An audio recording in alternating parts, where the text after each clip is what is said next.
गते संसद भवन जले त्यसपछि गोली चल्ने भन्ने अराजकताहरू 23 गतेको दिन मेरो मन मेरो मुटु कसरी छिया भएको थियो त्यो मलाई थाहा छ। किनकि मेरो उमेरको भाइ बहिनीहरू थिए कि 23 गतेको दिन भन्ने हैन। अनि संसद भवन कसरी जल्यो यार 23 गते? पहिला संसद भवन जल्यो, त्यसपछि गोली चल्यो।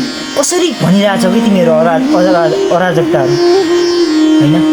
भदौ 23 गतेको जुन दिन हैन मेरो मुटु यसरी छिया कहिले पनि भएको थिएन हैन।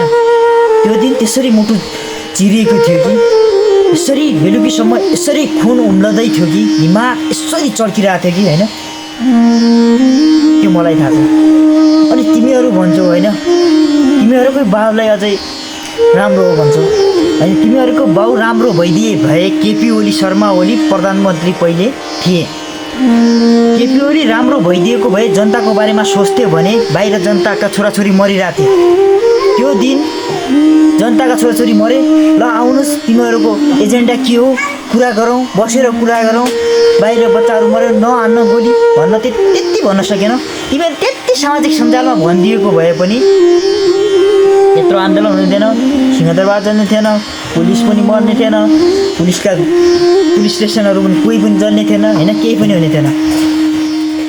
केपी ओली